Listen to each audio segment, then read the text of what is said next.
All right, so Proposition 22, we have Chaz Alamo presenting. Hello. Proposition 22 has to do with the worker classification of drivers and delivery drivers that work for app-based rideshare and delivery companies. So as a bit of background, historically, rideshare and delivery companies have hired their drivers as independent contractors. And independent contractors are different than employees insofar as they choose when and where to work and how much to work, but they also pay their own expenses and in this instance, use their own vehicles to do the work. In 2019, the state passed a law that limits what type of work companies can hire independent contractors to perform. And the state attorney general says that this new law means that rideshare and delivery company drivers must be made employees rather than independent contractors. The rideshare and delivery companies do not agree with this assessment. They continue to hire drivers as independent contractors, and these questions are being discussed currently in the courts as well as in this initiative. As employees, though drivers would have less flexibility about when and where to work and how much to work, the rideshare and delivery companies would be required under state law to provide them standard benefits and protections such as the minimum wage, requirements that would cover workplace injuries with workers' compensation, and so forth. Proposition 22 specifically would make drivers independent contractors and not employees. The proposition would also provide drivers certain benefits, including an earnings minimum, a health insurance stipend for drivers who drive more than 15 hours a week for one company, as well as some other benefits. Regarding the fiscal effects, we believe that the measure would result in lower costs and higher profits for the rideshare and delivery companies because these companies would not have to provide the standard benefits and protections state law requires for employees, and therefore they would not have to pay these additional costs.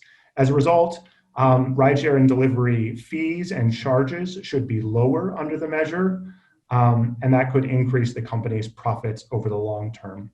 Regarding the effect on state revenues, we believe that the drivers themselves, as well as stockholders in these companies, would pay higher income taxes. And this is because there would be more drivers as a group, because with lower prices and fares, we believe that more consumers, or that consumers will take more rides and order more deliveries. And also because the companies would potentially be more profitable in the future, investors would pay income taxes on these earnings. To summarize, we believe that the Proposition 22 would result in a minor increase in state income tax revenue. Thank you. Thank you. All right, so this was put on the ballot, unsurprisingly probably, by Uber, Lyft, and DoorDash for economic reasons, as you might imagine. So in support, we have the Republican and Libertarian parties, and opposition, the Democratic Party, Green, and Peace and Freedom parties as well. In support, we have the Bay Area Council, Chamber of Commerce, Farm Bureau, police chiefs, Small Business Association, taxpayers, including Howard Jarvis, and of course, all of those companies that put it on the ballot and that would be impacted: DoorDash, Instacart, Lyft, Postmates, and Uber. And then in opposition, we have Conservation Voters, Courage California Housing, California, the Sierra Club, a lot of unions, and also Joe Biden and Robert Reich, who was a secretary of, what was he secretary of? Anyhow, he was in the administration for Clinton. And then we have, in support, we have most of the newspapers that weighed in on this one. And then in opposition, we have the LA Times. And then the funding, of course, the companies that would be directly impacted are putting a ton of money into this. So $51 million by Uber, so that clearly they think this makes a big difference to their bottom line. Lyft, DoorDash, also almost $50 million. and then Instacart and Postmates giving less, but still a good chunk of change. And on opposition, we have unions for the most part. So a whole lot of different unions pitching in some money. But those companies have a lot more money to spend, and it impacts their bottom line in a very serious way. And the unions obviously don't, but we're still looking at huge amounts, like 188 million almost on the one side and almost 15 million on the other. So these are huge numbers. All right, let's see what questions we have on this one. Is it possible to pass Prop 22 but also adjust the embedded 7/8 majority requirement to alter it even after the election?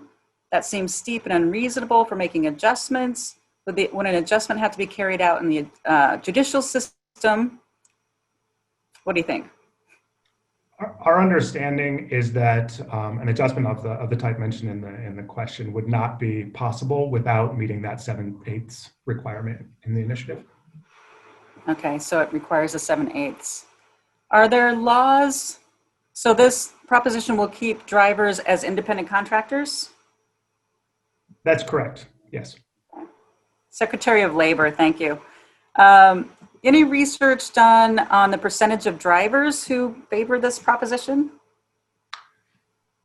I believe the companies themselves have asked their drivers and maybe some independent researchers as well, but I'm not familiar enough with the results to share them here, but they may be available elsewhere. How would this measure affect the pocketbooks and benefits of existing full-time Uber and DoorDash drivers? Well, I think it's worth taking that question maybe in two parts. First, with pocketbooks.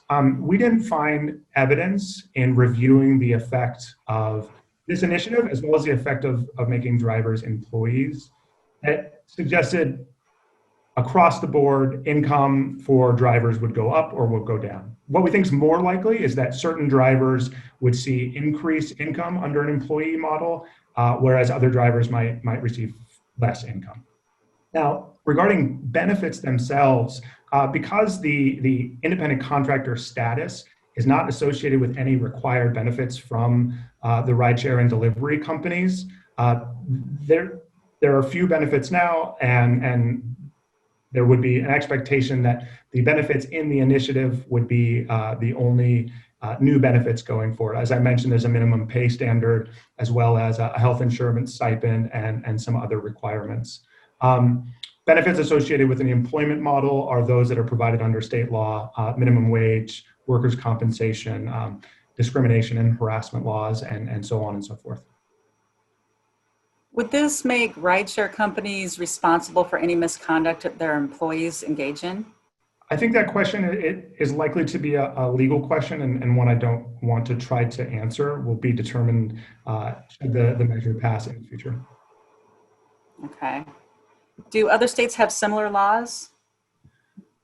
No, not to my knowledge, at least on a statewide basis. Some local municipalities have set certain requirements on rideshare and delivery companies. New York City is one in particular that has an earnings minimum, but to my knowledge, no large municipality has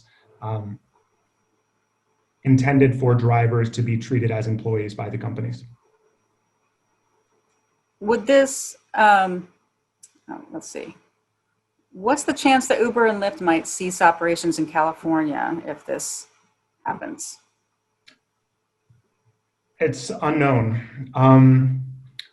What I can say is that the rideshare and delivery companies' business models are built on the model of you having drivers be work as independent contractors and the flexibility that offers to them. And so having drivers work instead as employees does represent a fundamental shift in the business model. How they respond, and as well how consumers respond to those changes, we don't know, and we would have to wait and see. Would this impact freelancers in other industries like journalists? It would not, no. The Proposition 22 is specific to drivers that work for rideshare companies, as well as food delivery service and other delivery app-based delivery companies and not other forms of independent contractor work that may fall under the prior state law. Do other countries have similar laws?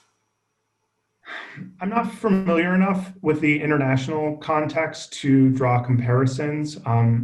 The companies, the app-based companies, are involved in sort of ongoing determinations about the worker status of their drivers in other countries, specifically in some European countries that I'm familiar with. And could you repeat again what the increased worker benefits would be? Sure, I'll go into a bit more detail here. Proposition 22 would provide an earnings minimum, and that would require the companies to pay 120% of the local minimum wage for each hour a driver spends driving. But that would not take into account time that the driver spends waiting for a call to come in. There is a health insurance stipend beginning for workers who work more than 15 hours a week for one of the rideshare companies. There would be a requirement that the companies cover some of the costs associated with injury if a driver gets hurt while working.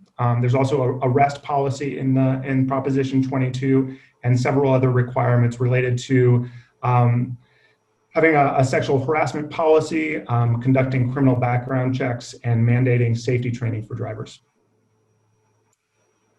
Do we know if Uber and Lyft drivers are for or against in the main? As I mentioned earlier, I'm not familiar enough with the various surveys of the drivers themselves on Proposition 22. Yeah.